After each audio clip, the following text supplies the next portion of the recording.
All right. So, creating a Google ad for a Google search ad.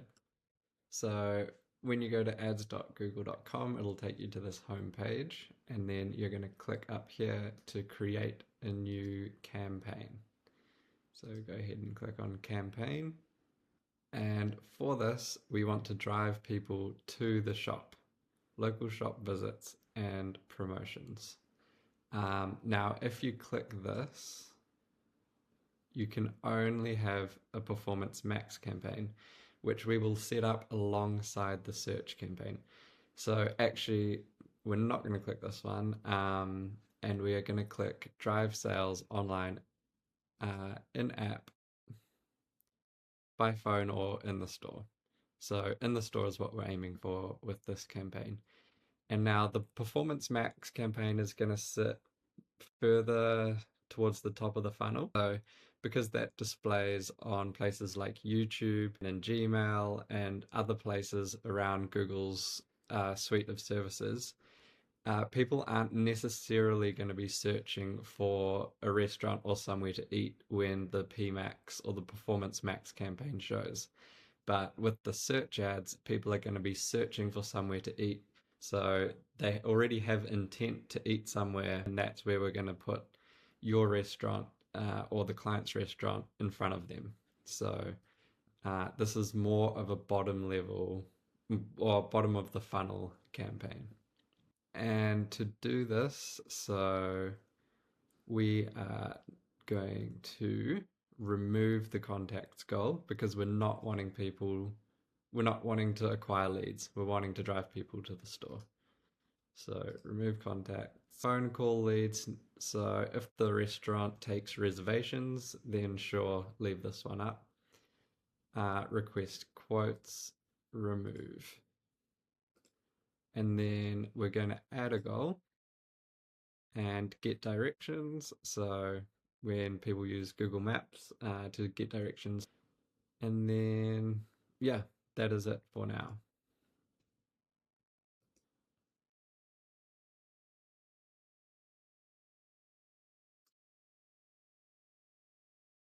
All right. So we are going to run, as I said, a search campaign for this. And the ways we'd like to reach our goal is obviously shop visits. If you can add a couple, yeah, website visits. If the client has a website that they can drive people to, either with an online menu or with a reservations page. So if they have that, go ahead and enter the website there. But for now, we'll just leave it blank. Actually, I'll do it, and then we can go through that as well. Whoops. And again, if the restaurant takes phone calls for reservations or bookings, you can click this one too and add their phone number in there.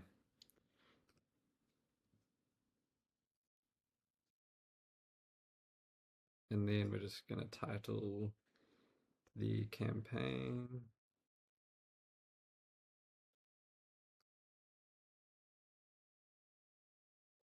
So here, what do you want to focus on? And we're going to leave it on conversions. Set target CPA or cost per action. So how much do you want to pay per conversion? We're going to leave this off to begin with, just so Google can do as much learning as possible and the algorithm can work. And then after a week or two, you can have a look at what your cost per action is and then see if it's in the range that you're wanting and set a target CPA after that is what I recommend. Also, you don't want to limit. So if Google's not hitting your CPA, it'll stop showing your ads to as many people. And for to be able to track store visits, you need a lot of people viewing your ad and a lot of foot traffic to the restaurant as well. So if we're limiting the ad views, this could stop you seeing store visit data. And that's due to privacy because if only one or two people see the ad and then visit the store, you can track and stalk them. So Google wants to make sure that doesn't happen. And down here, if you have a client list of people who have purchased from you before, you can add that to the Google Ads account and exclude bidding for or exclude showing your ads to people who already come to your restaurant. But I assume most people don't have that, so we're going to leave that off for now. All right, so we will leave all the networks on to maximize our reach.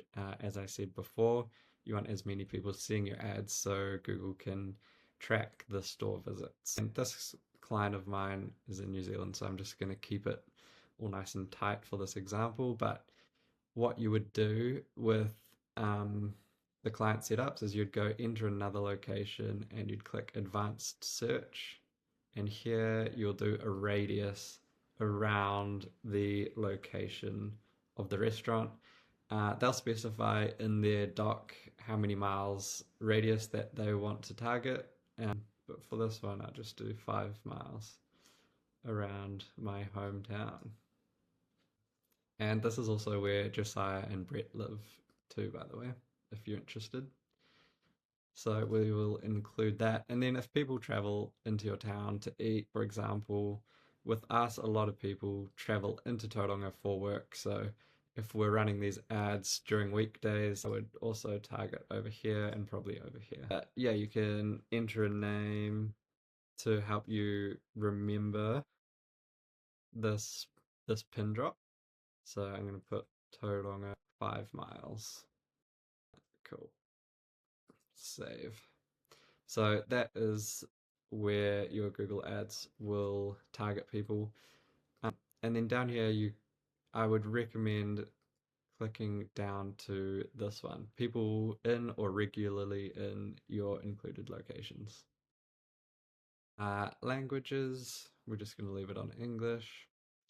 Now in here with audience segments, this is for pre-built segments that you have. So as you can see here, I've set up some for this client, and this is just a way to narrow your targeting down even further if you know who your target audience is.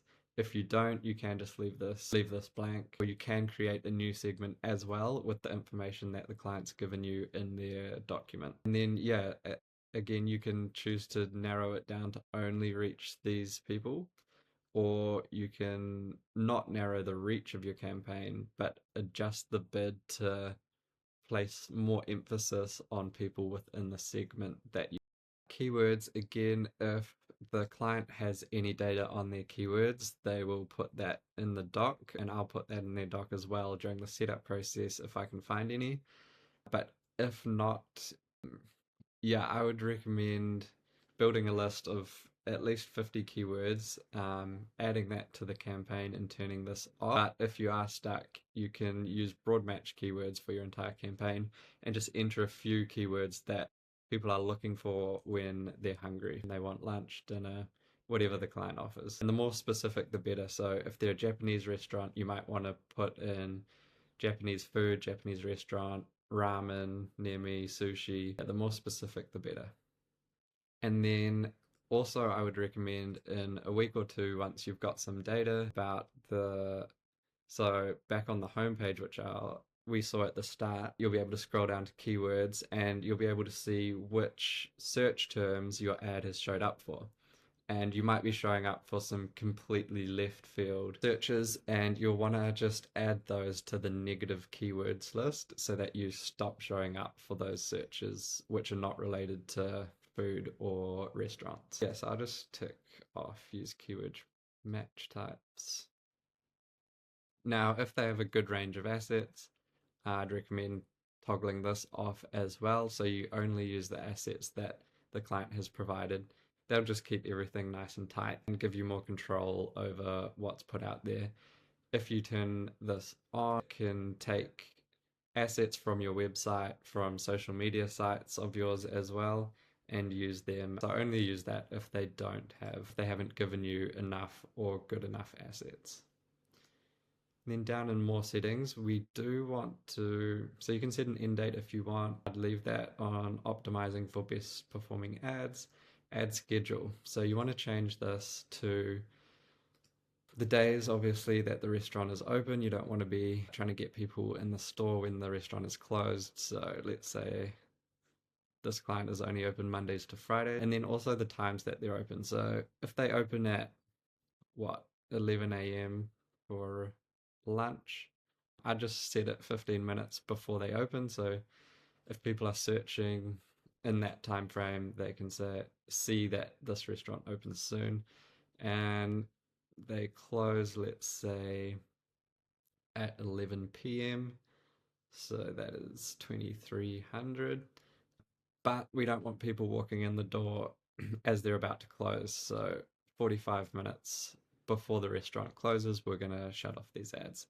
And if they have different opening hours for different days of the week, you can add as many as you want down here. And again, let's just check if there's anything else we can do. This is for a tracking URL. I highly doubt anyone will have that set up. And then a brands list. So,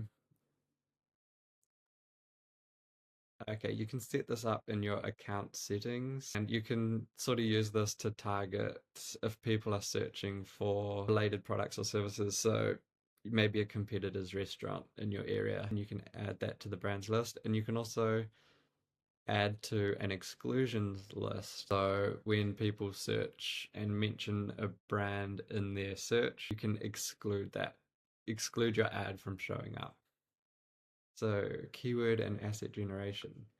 This is where you will enter the final where people will go to. So let's just use the client I'm setting this up for. This is not a restaurant, by the way. This is an arborist, but we will just keep everything tidy. And this is where they will get the images. It's already doing it now, and it'll type out a blurb for taken from your website for what makes you unique. So it hasn't done it, but I'd recommend filling this out with what the client has given you in their doc. Uh,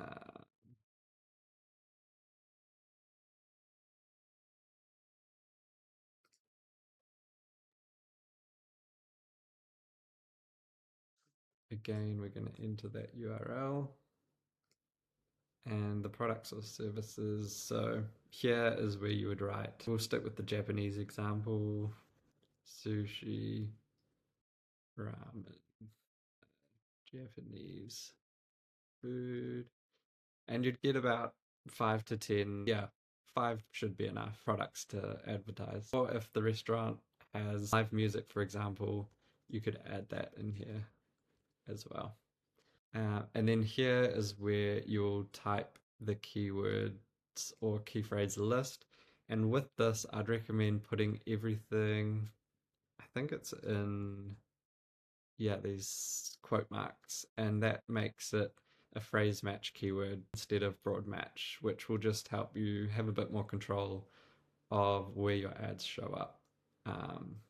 So again, you can take these ones, but ideally you'd have about 50 keywords that you can enter in here. I'll probably have to enter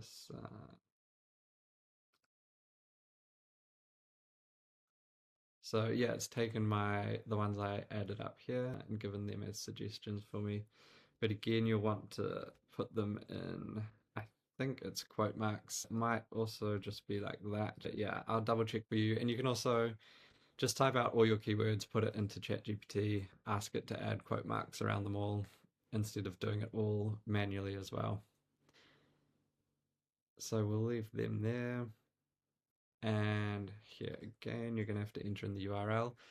If the client has a landing page that they can link to, that is even better. Or if they have an online menu. Actually, no, a landing page is best. Otherwise, the home page. And we can add menu pages and things further down as well. Again, if they accept calls, you can add the call option. And we used it as a campaign goal. Just select the number, apply. If they don't have a number, yeah, you can add a new call, add a new number down there. Headlines. So the client would have provided these for you in their doc. I'm gonna have to add some, aren't I? And these are if the client has set up ads in Google before, their previous headlines will show up here as well.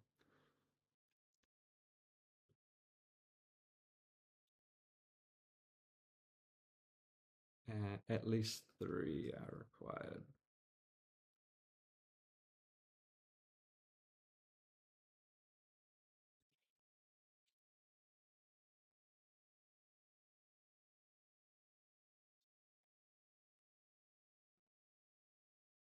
And then descriptions as well should be images. If they have any images in their account, they will show up here, and you can just simply select them. The more the merrier, as long as they are high quality images, because we don't want to be diluting their brand. And yeah, it's people may only just see the image and make their decision on that. So the higher quality, the better, but the client gave you what they had. So save business name. There it is.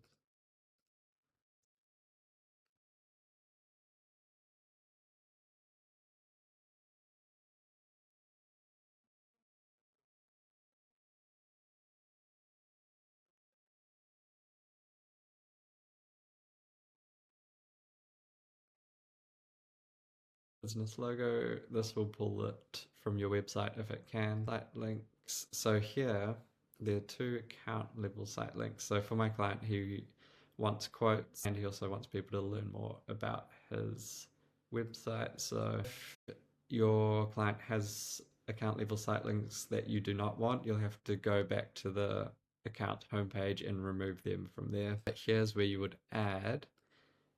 So for example, view menu, add a description. I'd recommend adding both descriptions and then add in the menu URL, the online menu URL. And then you can add another one. For example, if they have a bookings page, you can have a book now site link that you can add to, and any others that might be relevant. And then callouts here is where you can add some keywords from their USP. I would recommend. So, which is the section in their doc where they talk about what makes them different from their competitors, or what do they get the most compliments on. I'd add those call outs into here and also use them in the headlines of your ads if if the client hasn't included them in their own headlines that they provided. And then you can improve their performance by adding more asset types. And this is where you will add the location. And so this is pulling up the account level location, which should already be set up in the client's account. And that pulls it from their Google business profile. So just double check that that is set up and it's pulling it from the account level location.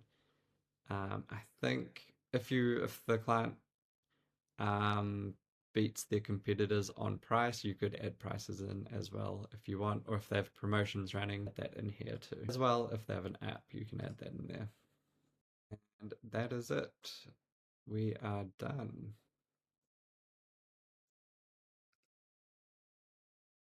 And then you simply choose the budget. Uh, because this is a test, if it goes live by somehow, I'm just going to set a very low budget. Again, back to the first comment about Google not tracking store visits unless they see a bunch of traffic in the store and online, I'd recommend a relatively high budget if possible. But even if you're not able to track store visits, you can still track things like how many people got directions to your store from the ad, how many people clicked onto the website and booked through the website, for example. So there are still metrics you can track, but we really want to be able to track store visits. And here, just have a review of all the information. If you go to publish the changes and something is wrong, it'll show up red over here and it'll direct you back to what you need to fix.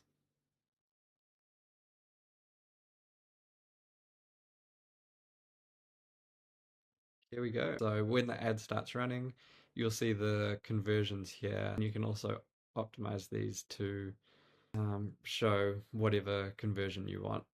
But I usually just leave it on all. Anything else I need to go over? Here's where you'll see the keywords that you've chosen. And here's where you can add negative keywords, as I was saying before as well.